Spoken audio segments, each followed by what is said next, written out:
Character analysis. When analyzing a character, you should look at the character's physical traits, thoughts, feelings, and attitudes, and motivations. A character's physical traits could include their eye and hair color, their height or weight,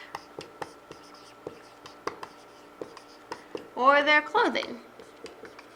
These are just a few examples. You could think of a lot more things to physically describe that character, but their physical traits are important when you're analyzing the character.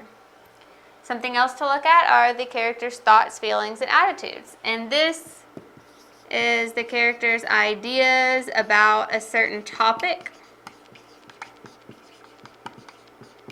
or ideas about a certain character.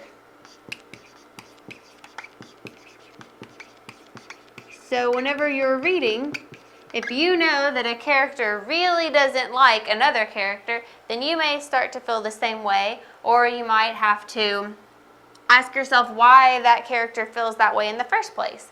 Or if a character really hates school, for instance, if it's a child it's a story that's written from a child's point of view, so you're hearing that a child's ideas about school are that school is real bad, they don't like going, then you may have to investigate why they feel that way about it. But the character's thoughts, feelings, and attitudes are going to be important to you understanding that character as a whole. The last thing you want to look at are characters' motivations.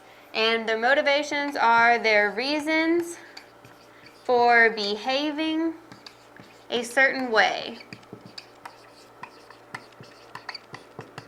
So that's kind of what we talked about up here. Once you know the character's ideas or feelings about a certain topic or character, you want to find out the reasons for that, or the reasons for why they are behaving in a certain way.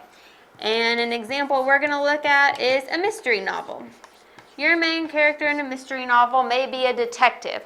That detective may pretend to be a doctor to find out certain information from a suspect because he wants to know if that suspect is guilty or not. So knowing the motivation for that main character to be deceitful, to lie about his profession, you know that he's doing that to find out the truth from this suspect. He's not doing it just because he's trying to be deceitful or he's a bad person. He's doing it because his job is a detective, and as a detective, he sometimes has to be a little sneaky to find out the answers he wants to know. So whenever you are analyzing a character, make sure you focus on checking out their character traits, their physical character traits, their thoughts, feelings, and attitudes toward certain topics and certain characters, and their motivations or reasons for doing certain things. Conflict. Conflict is a central element of plot in any piece of literature, and it is going to be the struggle or problem around which the plot centers. So whenever you're thinking about conflict, think about problem. What is the problem in the story? What is it that they're trying to figure out a solution to? What is it that everyone's worried about? That's going to be your main problem or your conflict. Now, when you're deciding what the conflict is, there are generally two basic types. You have external conflict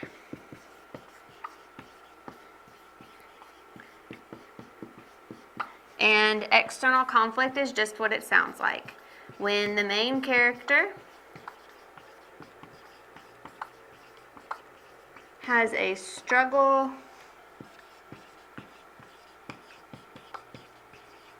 with another force, it's external. So when the main character has a struggle with another force, the conflict is external.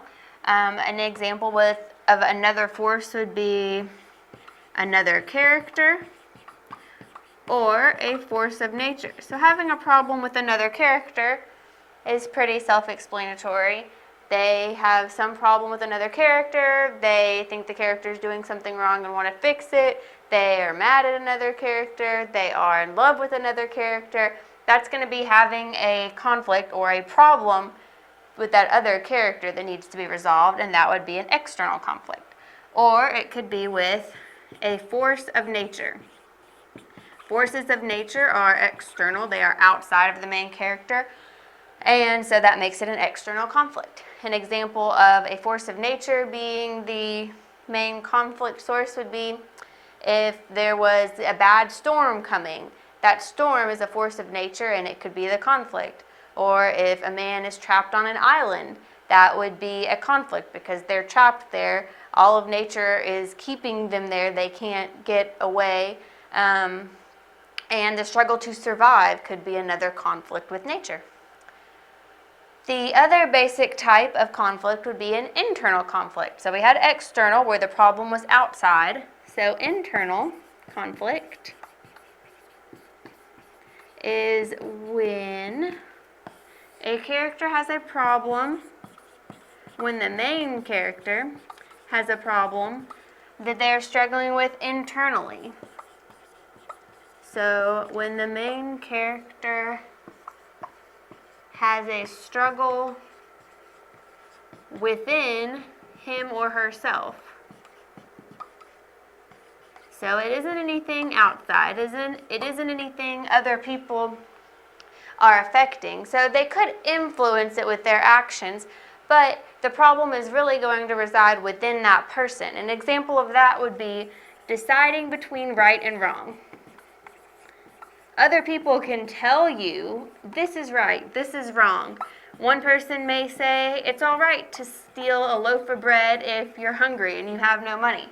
Someone else may tell you, it's wrong to do that because it's still stealing. So it's an internal conflict within that character when they have to decide for themselves if something is right or wrong.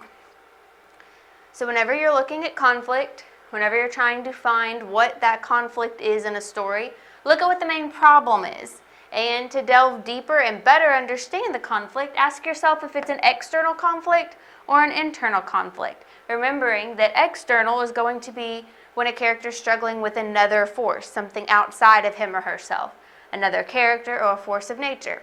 And an internal character is going to be when the main character has a problem within him or herself where they have to decide something only based on what's inside, not any external force.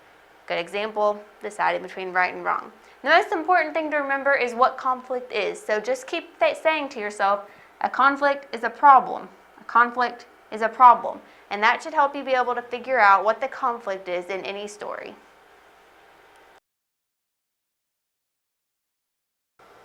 Figurative language. Figurative language is language that goes beyond the literal meaning of a word, and authors will use figurative language to enhance their writing. Some common examples of figurative language are hyperbole, simile, metaphor, and personification. So we'll discuss each of those and I'll give you some examples for each. Hyperbole is exaggeration.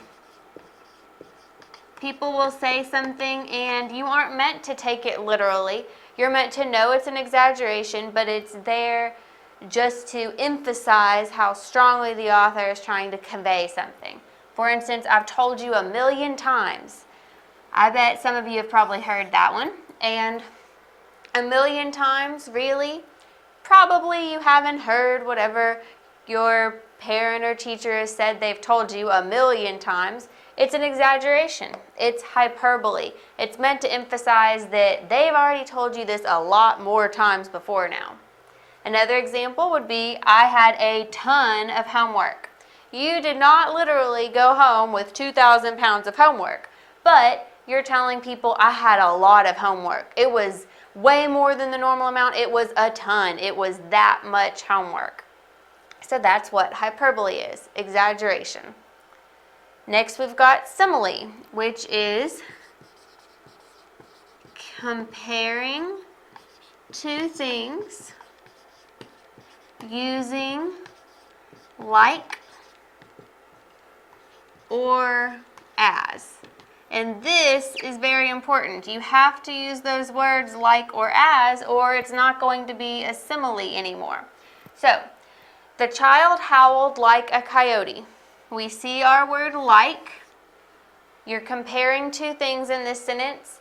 The child howled like a coyote compares the child to a coyote, using the word like. This example is letting you know that the child is loud. Its crying sounds like a howl, much like a coyote. So this figurative language is used to bring a coyote to mind to help you picture and hear in your mind how this child is screaming or crying. Next, let's look at this example. She ran as fast as lightning. Well, that's going to compare two things here, and we see the word as. So what is being compared in this sentence? She ran as fast as lightning. And usually when you have one as, you've got two. So it's comparing she, or a girl, to lightning. And that is being done by using the word as. So when you're comparing a girl to lightning, you're saying she's that fast. It went so fast you barely got to see her before she got past you or got to the finish line. So it's just letting you know she's really, really fast. So that's what simile is, comparing two things using like or as. And again, these are the important words to look for to make it actually be a simile. It could be a metaphor, which compares two things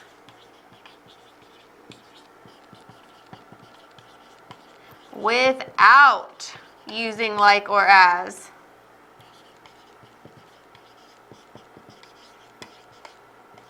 And that is really the big difference between a simile and a metaphor. A simile uses like or as. A metaphor does not use like or as. So let's look at some metaphor examples. She was lightning running down the track. So this sentence is very similar to this one. They're both comparing she, or a girl, to lightning. They're both saying this girl is really fast, but this one just says she was lightning. She was lightning running down the track. It doesn't say she ran as fast as lightning. It doesn't use like or as. It just says she was lightning. So it's a different way to use the same kind of figurative language. So that's one example of a metaphor. Let's look at this. And this is an excerpt from Edgar Allan Poe's poem, The Raven. And his eyes have all the seeming of a demon's that is dreaming. Now this one's a little trickier because it doesn't just come out and say, this was this, or this is this. Like here it said she was lightning. But it says that his eyes have all the seeming of a demon's that is dreaming. So we're comparing his eyes to a demon's eyes, which is basically comparing him, or a man, to a demon. If his eyes are like a demon's eyes, then this man is being compared to a demon, which is to maybe say that the man is evil. It doesn't mean he's literally a demon. It means he's got some characteristic of a demon. He's maybe an evil person. So in poetry, your figurative language may not always pop out at you if it's a metaphor. A simile is pretty easy to spot because you'll see like or as. But a metaphor might be a little trickier. So just look for what two things are being compared in that sentence or that phrase of a poem. And the last piece of figurative language we're going to discuss is personification, which is when an inanimate object is given human qualities. You are personifying it. You are making it do something a person would do, even though it's not something that can do these things. And remember, inanimate objects are going to be things that are not alive. A chair, a teapot, the wind, water. Those are inanimate objects. So the example here, the water slapped the side of the boat. The water slapped. Can water actually slap like a person would slap? No, but it makes you think of the action of slapping and the sound you might hear with the slap whenever you picture this water slapping the side of the boat. And that's why they're using this particular word and personifying the water. Depending on what the story is about where this sentence appears, it could be that the water is being made as like an evil character. If someone drowns in this story, then the water would be seen as an enemy. And so it slapping the side of the boat would give it that negative feeling. Another example, the teapot shrieked. Shrieking, screaming, that loud sound, you can hear it in your head when you think about the noise a teapot makes. But a teapot isn't actually shrieking like a person would. It's simply making that noise because the air is hot enough that it's trying to get out now. Or the wind howled. Wind can't howl like a wolf would howl, but wind makes that same kind of sound sometimes, and so the author is trying to put that sound of howling in your mind when they're describing the wind. So figurative language can be a lot of different things. Hyperbole, where you're exaggerating. Simile, where you're comparing two things using like or as. Very important markers for a simile. Metaphor, where you're comparing two things without using like or as. And personification, when an object is given human qualities, whenever it's personified. And all of these techniques are used so that the words will go beyond the literal meaning of them and give you a deeper understanding of the poem or the work that you're reading. The author is trying to go beyond the words and make you really think about their meaning and put certain connotations in your head whenever you're reading. Inference.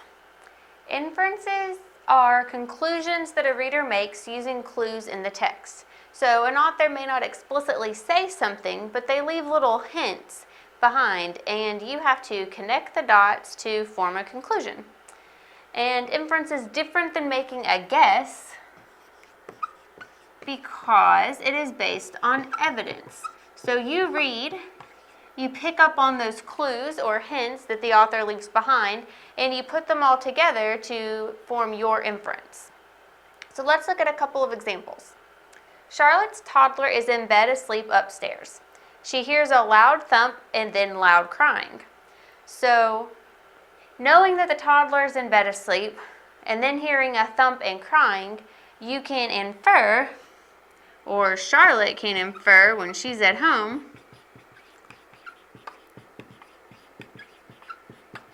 that her toddler fell out of bed.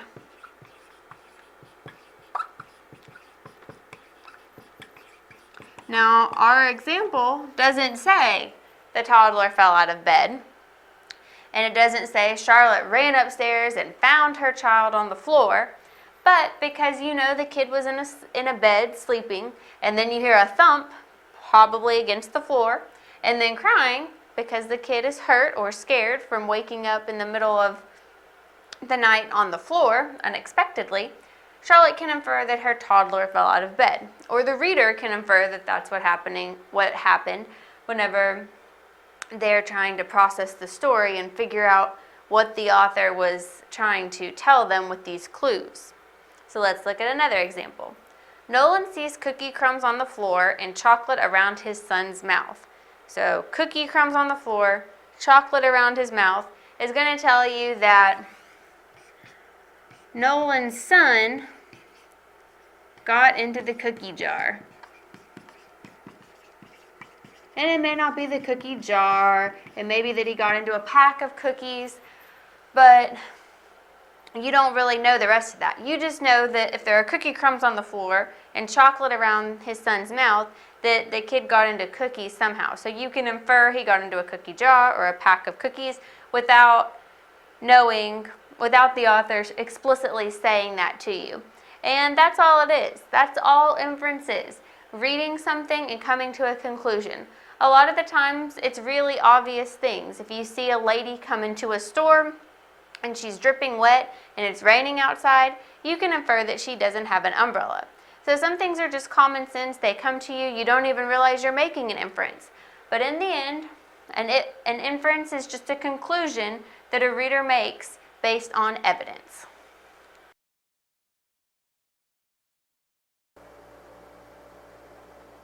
Authors use language and word choice to convey a certain style, tone, and mood in a piece of literature.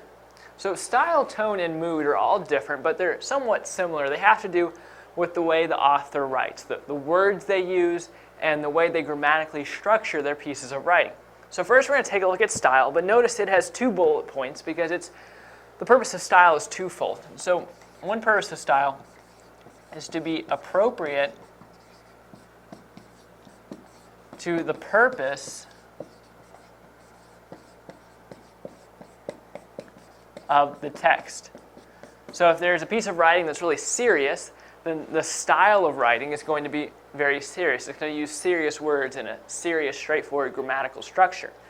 But if it's meant to be comical, the piece of writing is meant to be comical, then the writing is going to be more relaxed and the grammatical structure is going to be more relaxed. And the second purpose of style is basically a way to set an author apart. It's a way to set authors apart. Every author is going to have their own particular style. It's going to be certain tendencies they have in their writing. Maybe they use a certain word a lot, or they structure a lot of their sentences the same way, or they develop the plot the same way in most of their stories. Well, that sets each author apart, and many times authors want their writing to set them apart from other writers. And sometimes this style is so strong that you could read a piece of writing and not know who wrote it, but guess who wrote it because of the style.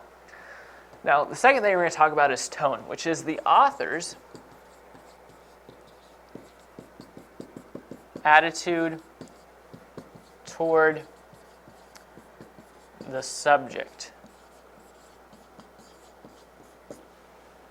And so basically, this is the author's attitude towards whatever the author is writing about. And so many times you can tell through the writing whether the author is for or against something. So sometimes an author might write something that's like a persuasive essay. And in that case, it's going to be very obvious what their attitude towards the subject at hand is, because they're trying to persuade you one way or the other.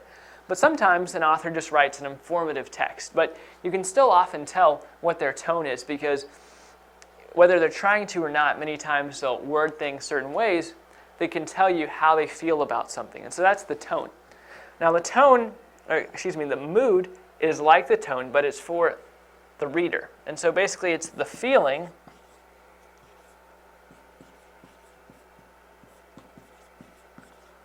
the work invokes in the reader.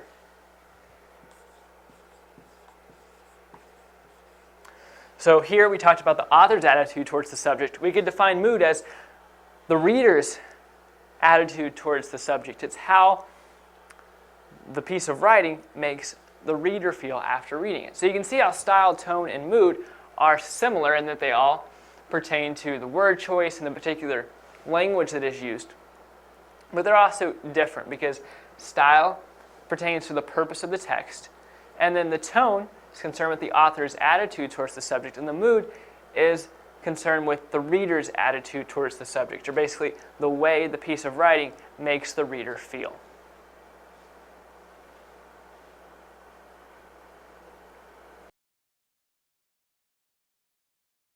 Textual evidence for predictions. A prediction is an educated guess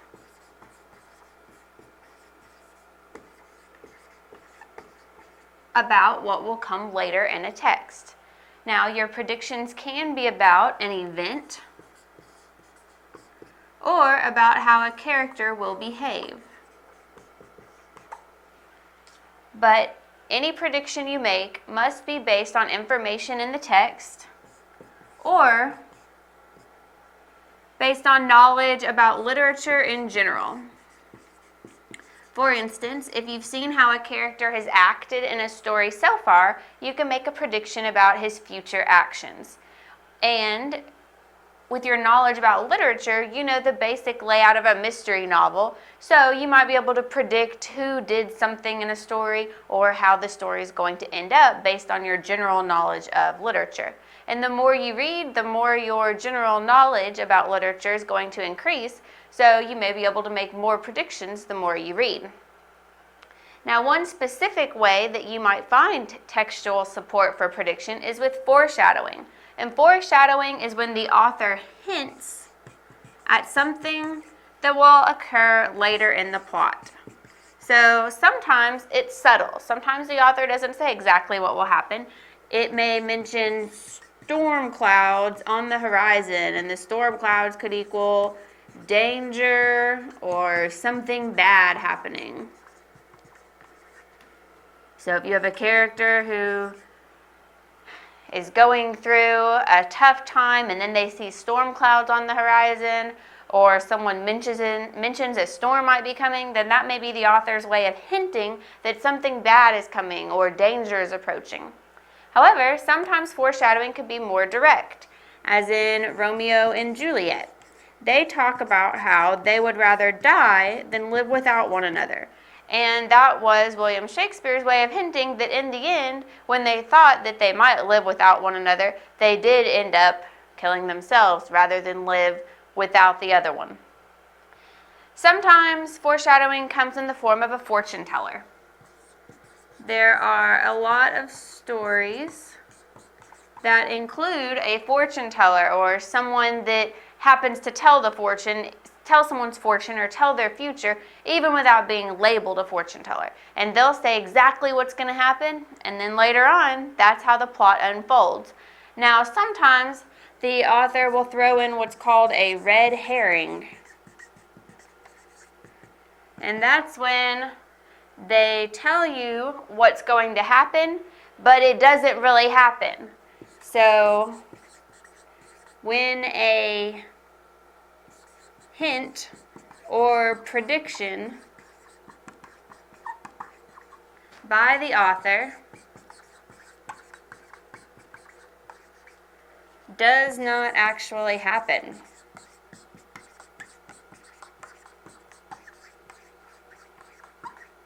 So, you have to pay attention because sometimes the author may give you a direct foreshadowing example. They may go and say exactly what's going to happen, and that'll be true. But sometimes they'll give a really big hint, or they'll even lay out the prediction with a fortune teller or by the characters just discussing how they feel like things are going to end up. But it's a red herring because that's not really how the author ends the story.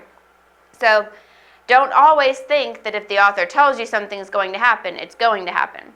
But foreshadowing can often be a good textual support for any predictions you're going to make.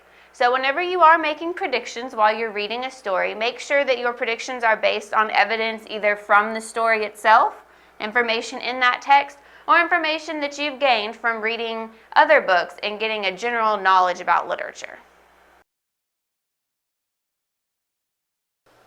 Theme. Theme is the overall idea of a piece of literature. So think about the lesson or moral of the story that the author is trying to get across to you. One thing to remember is do not confuse theme with plot. Plot is what the characters do. It's the action of the story. It does not have to do with the overall lesson or message that the author is getting across. Now, obviously, what the characters do is going to help you understand the theme, but plot and theme are not the same thing. Plot is going to be more about human nature, society, and life in general. There can also be more than one theme. The author may have one overall message, but there may be a few messages in there, or you may be able to find more than one theme besides the main controlling theme of the story. Some questions to ask yourself are, what is the lesson or message?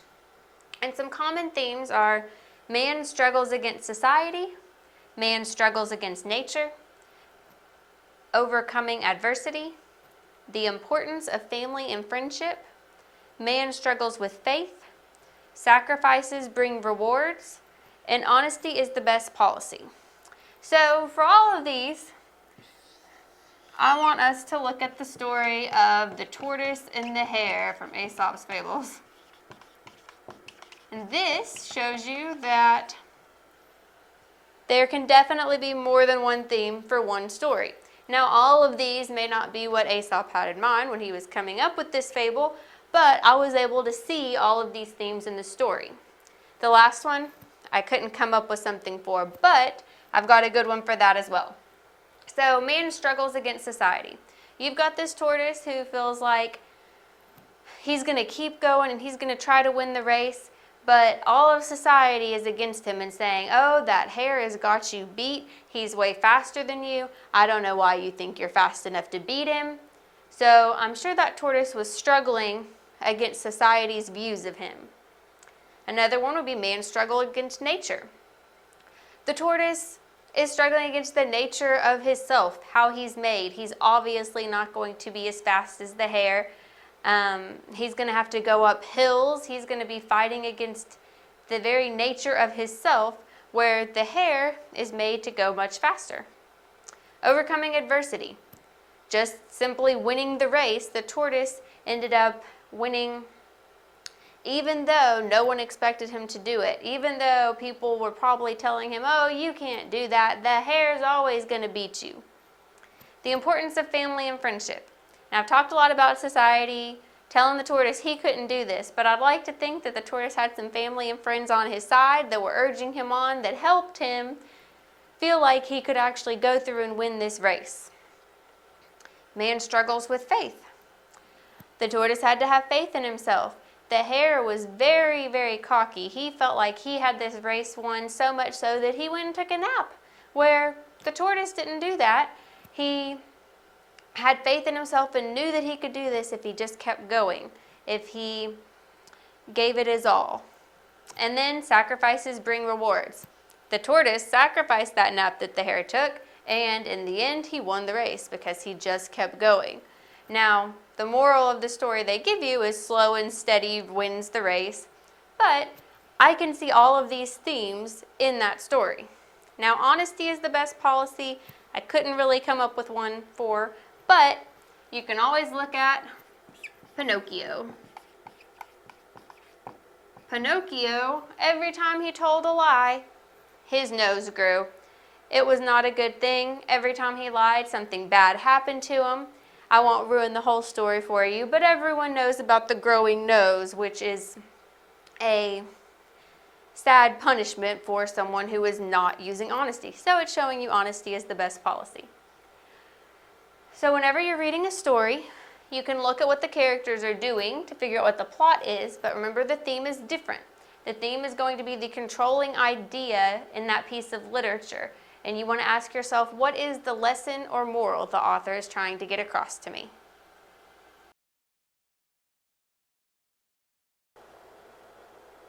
An alliteration is a stylistic or literary technique. It's basically when successive words begin with the same sound or the same letter.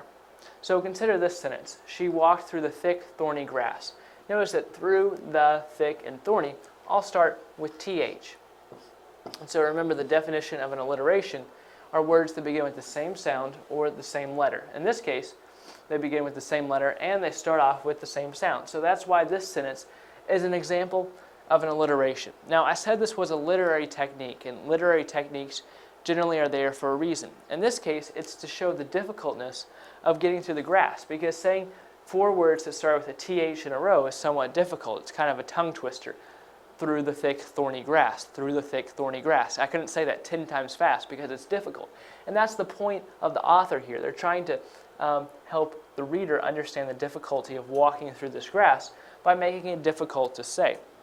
And so this technique is used in the opposite way around in poetry. Many times letters or sounds that sound good 3 or 4 times in a row are used to give the poetry a musical sound so that it sounds very pleasant to the ear. Take a look at another example. Right here it says glassy globes of glitter. Here the author is trying to describe someone's beautiful eyes. So they use the phrase glassy globes of glitter. So this is an alliteration because these 3 words all start with GL. Now, of course, you may be thinking, okay, it said successive words, and right here, of is in between those. Well, it's okay for one word in there not to start with the same sound. That's all right. But glassy globes of glitter are the words we're focusing on here. Now, the 2 letters it starts out with are GL, and GL is difficult to say in a row. It's kind of like the effect of here. But in this case, we're not talking about something that's difficult. We're talking about something that's beautiful, some pretty eyes.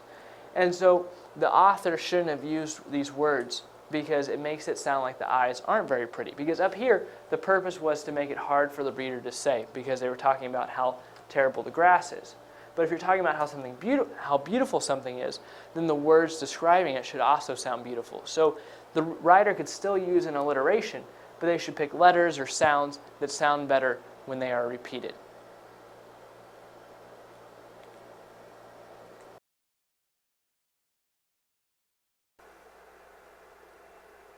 A drama is a play written to be spoken aloud.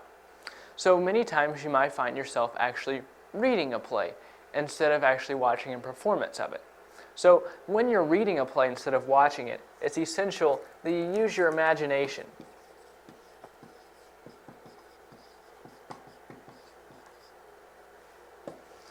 When reading a play instead of watching it, you can't see characters interact with each other. You have a harder time imagining the setting of the stage because you're just reading it. So that's why it's essential that you use your imagination to fill in any missing gaps.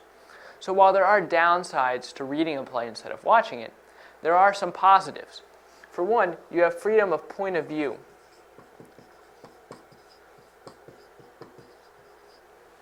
When you're reading a drama, you as the reader get to decide what the characters look like, what the setting is like, and what the atmosphere as a whole is like. And when you're watching a play, the actors decide that for you. So you have a freedom of point of view when you're reading the drama. You also have extra information when you're reading a drama instead of watching it. Many times the author of the drama will have side notes, or if you're reading an older play like a Shakespeare play, there may be things in the footnotes that help tell more about the setting or why this is like that. And also plays that are older and hard to read because of the older English text, there may be footnotes that tell you how to read it in modern English. So that can be helpful, and if you were watching a play, you wouldn't have any of that extra information. So that's another positive. And the third positive is you have time to study the drama. The drama passes by very quickly when you are watching it, but when you are reading it, you have time to stop, look up the meaning of words, read some more about the play, or gather any additional information that you think would help you better understand the drama. So again, when you're reading a play instead of watching it, make sure you're using your imagination and fill in any blanks. And then remember the positives here. Make sure that you use your freedom of point of view and read the extra info. And do some extra study. There is one point I should make though. The most important part of a drama is speech or dialogue. In many other works of literature, that's not necessarily the case. But here, the main part of drama is going to be the characters' interactions with each other, which generally comes through speech. So if you're analyzing a drama, speech and dialogue is what you're looking for.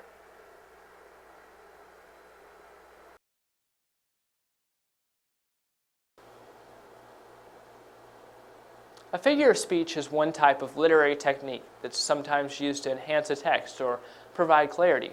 But sometimes a figure of speech can reduce clarity and make it hard to determine the actual meaning of the word. A figure of speech is basically a word or phrase that departs from straightforward, literal language. So if a word is used in a figure of speech, you wouldn't be able to look up the definition of that word in the dictionary. Well, you could look up the definition of the word, but it wouldn't be the correct definition in this context. Instead, the definition of the word used in a figure of speech is drawn from the text around the word, the context it's used in, basically. Look at this sentence, I'm going to crown you. I'm going to crown you could have 4 different possible meanings. It could mean I'm going to place a literal crown on your head. It could mean I'm going to symbolically exalt you to the place of kingship. I'm going to punch you in the head with my clenched fist. I'm going to put a second checker to signify that it has become a king. So here, I'm going to crown you as a figure of speech because it departs from straightforward literal language. I'm going to crown you doesn't necessarily imply what is going to happen. Thus, it's a figure of speech because there's several possible meanings. And the reader just has to determine the meaning of this figure of speech from the context around it. Because in some passage, this sentence is going to be surrounded by other sentences. And if the person's talking in the context of board games, then the reader could probably assume that I'm going to crown you means I'm going to put a second checker on. Or if the passage mainly talks about kings and queens, then the reader could imply that I'm going to crown you means I'm going to place a literal crown on your head. The reader just has to use the context to determine the meaning of a figure of speech.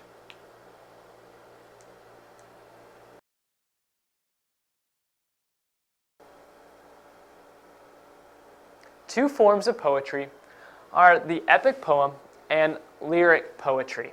So starting with an epic poem, that's a lengthy narrative poem that usually tells a story about a serious or heroic deed. And so these types of poems are popular with specific cultures or groups of people. And so in an epic, the hero tends to go on a journey or a quest. And so the hero meets many adversaries and enemies along the way. And so through each encounter, the hero may learn something new. And so the important point of that is that the hero goes on a journey or quest. And so it's through that journey or quest that the hero is overcoming obstacles and learning new things. Now, when the hero returns home, he has obviously changed significantly since he first embarked on that journey. And so most often, the hero's trials are related to morals that are important to the specific culture. So I'm going to write the trials are related to morals.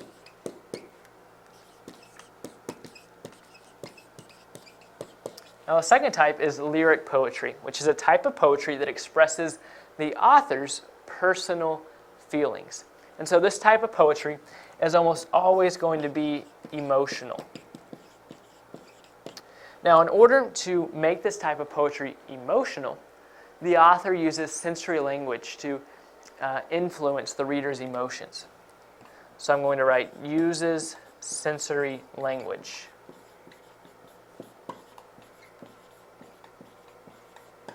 So through that language, the author is able to influence the reader's emotions. Now, originally, lyric poetry was written to be sung along with a lyre, which is a type of stringed instrument. And now it's a type of poetry that's unique in that it doesn't have to rhyme or even be set to music.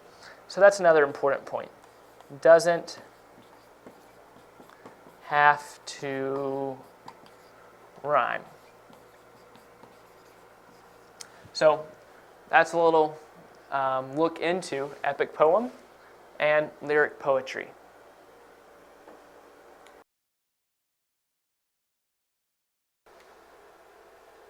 The understatement and the hyperbole are opposite literary techniques.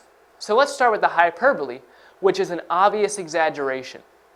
I have written up here on the board an example of a hyperbole. He jumped 10 feet in the air when he heard the good news. Now, no human being actually has the ability to jump 10 feet in the air. But here the writer is conveying to the reader the strong emotion that this person is feeling at this time. This sentence wouldn't have near the effect. He jumped when he heard the good news. The reader is going to read this sentence and think, okay, this person is excited. But up here, the reader really gets an idea of how excited the person is at that point. Now, sometimes hyperboles are kind of vague and they don't have near the same effect. Like say, instead of 10, it said 2 feet. So he jumped 2 feet in the air when he heard the good news. Now, 2 feet would be a pretty good ways to jump, but it's still not out of the question. So the reader is going to look at this sentence unsure of whether the writer is trying to make a hyperbole or not. So writers should shy away from these types of vague hyperboles if they're trying to keep credibility with the reader, because the reader will think this person is exaggerating and doesn't even know it. How can I trust them not to exaggerate on other points of their story? Now, the great thing about hyperboles, when they say things like this, he jumped 10 feet in the air, is the reader knows that the writer is exaggerating on purpose. So they can still trust the writer, because the writer is always going to make it obvious when they're exaggerating. So when trying to keep credibility with the writer should not make vague hyperboles.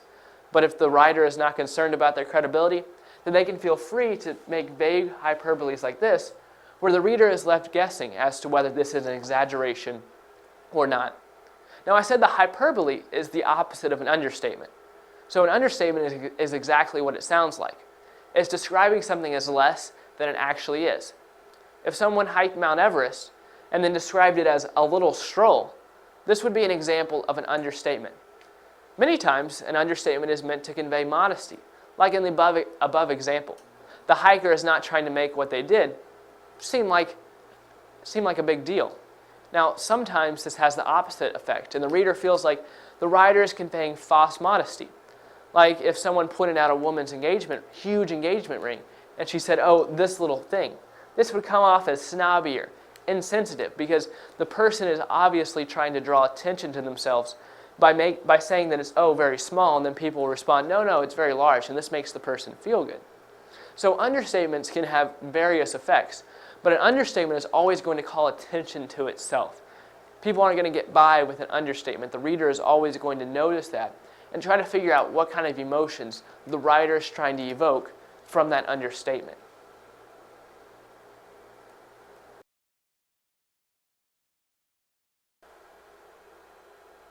Irony is a statement that suggests its opposite.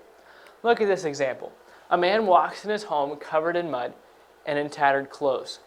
His wife says, "How was your day?" And the man replies, "Great." This is an example of irony because obviously the husband did not have a great day. He went through some kind of major conflict where he now is covered in mud and has tattered clothes, but he still says his day was great. So this is irony because irony is when the literal meaning is different than the intended meaning. Here, the literal meaning of what the husband said is that he had a great day. But the intended meaning is to say, I actually had a terrible day, and that's why he's saying great, because this is an example of irony. Now, you may think that this is sarcasm, but irony is different than sarcasm. Like I said, irony is a statement in which the literal meaning is opposite from the intended meaning. Sarcasm is also a statement in which the literal meaning is opposite from the intended meaning, but it's also meant to be insulting to the person at whom it is directed. A sarcastic statement suggests that the other person is stupid enough to believe an obviously false statement is true. Irony is a bit more subtle than sarcasm.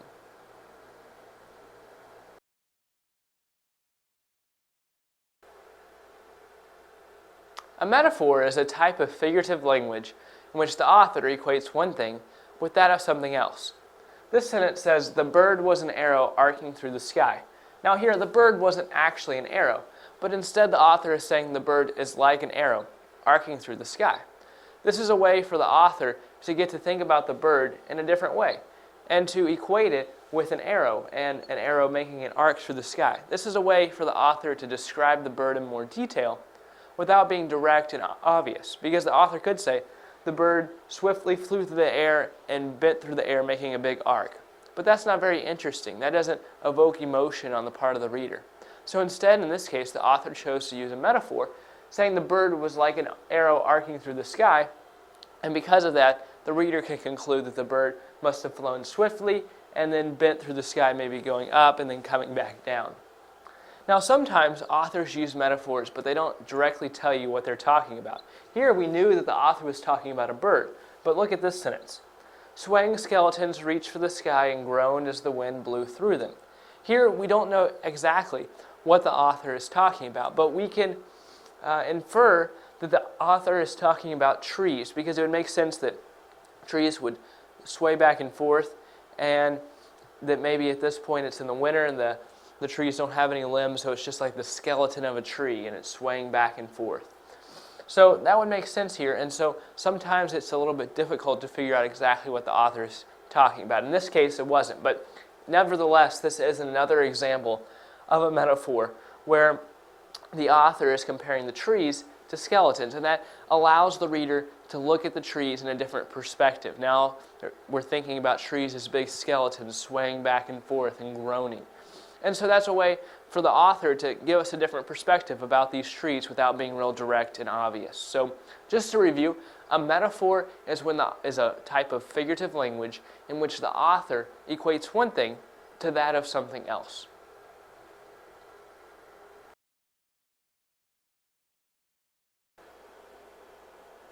Personification is a type of figurative language in which the writer describes the non-human as having human qualities. So look at this elementary example of personification. The car smiled at me. Here, the car is described as smiling, but smiling is a human quality. So the fact that the car smiled is personification, because the car here didn't actually smile because it's not a human.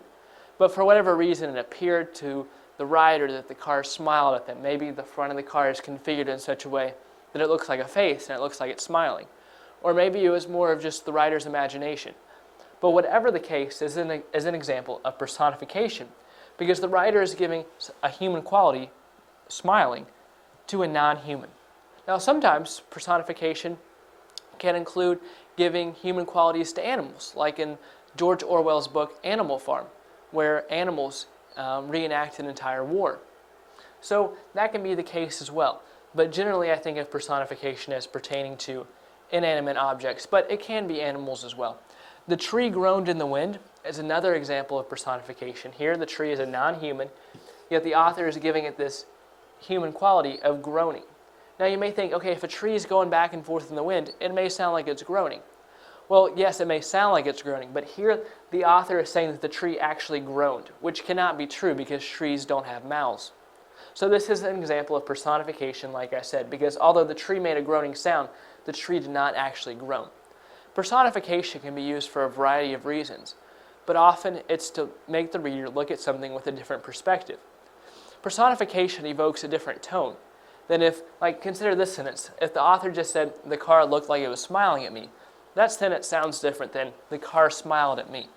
So depending on whatever tone the author is going for, the author may choose to use or not to use personification.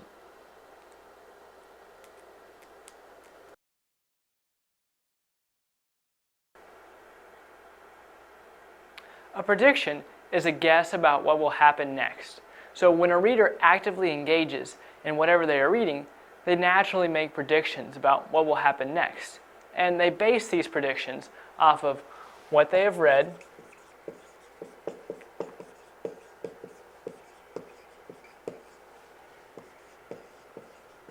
and what they already know.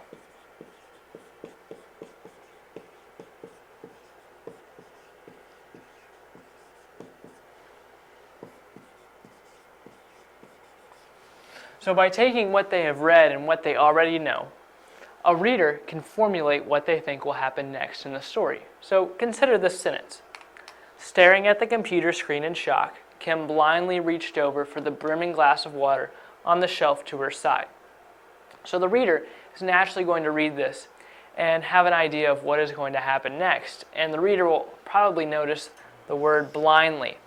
So Kim is so caught up in what's happening on the computer, she goes for a drink of water, but since she's caught up on what's going on the computer, she reaches over without really looking at the glass of water to grab it. So the reader is going to assume that she's going to knock over the glass of water. Now, that may not be what happens, but still it's a prediction either way. The prediction may come true, and a prediction may not come true. But a reader is naturally going to make predictions about a passage, and making predictions is part of being actively engaged in what the reader is reading.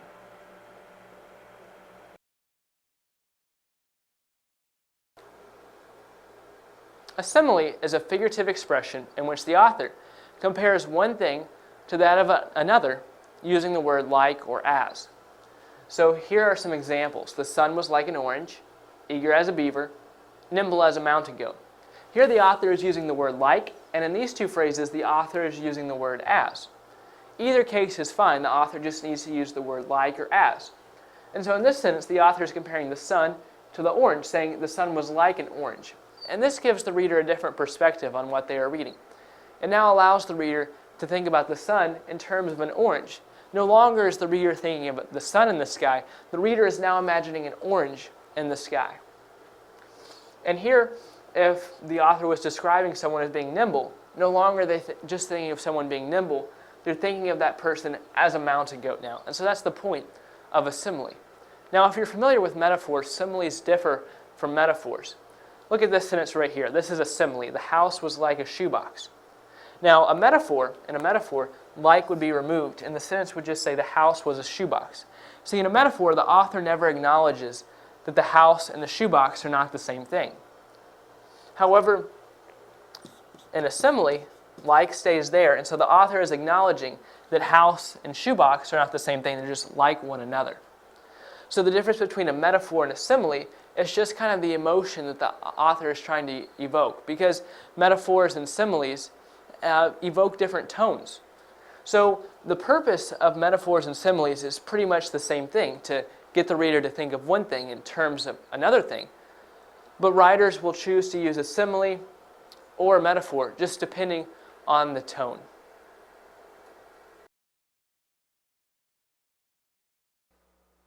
We are going to take a look at some of the structural elements of poetry. So this poem up here says, "The sun shone very bright, giving off lots of light. The moon came out at night. It was an awesome sight." And so in this poem up here, notice that the last word of each line rhymes. So we have bright, light, night, and sight. These all have the same sound. All right. Now sometimes in a poem, only the first line will rhyme with the third line, and then the second line will rhyme with the fourth line. In this case, all the lines rhyme with each other. Or sometimes just the first and second line will rhyme with each other. And then the third and fourth lines will end with a different sound that rhyme with each other. So there's lots of different ways to do rhyme. And so we also have meter, which is the rhythm pattern of a line of poetry. And so that's kind of hard to describe, but it's just the rhythm to the sound of the line. And then we have feet, which are patterns and lines of poetry. So this has to do with rhyme. What I was telling you earlier was about rhyme with the words that end each line. And so feet is the pattern of which lines rhyme with each other. Now, line breaks are how the poem is divided up. So right here is a line break, because this line ends, and then another line starts. Now notice right here we just have a comma, but we have a period here. So this right here is basically one sentence, and then this is one sentence, because there's a comma here and then a period here. Now, even though this does not start a new sentence, we still capitalize it, and we capitalize this word right here. And that's just what you're supposed to do in poetry. And then we have stanzas, which are composed of a certain number of lines. So here we have 1, 2, 3, 4 lines. So this right here is a stanza. Now, if this poem continued, we would have another stanza, and it would have to also have 4 lines, because this first stanza had 4 lines. Now, different types of poetry have different structures. So some types of poetry do not follow a structure, and that is called free verse. And so you don't have to structure the poem in a certain way. So there's many different ways to do poems, but generally a poem is going to look similar to that.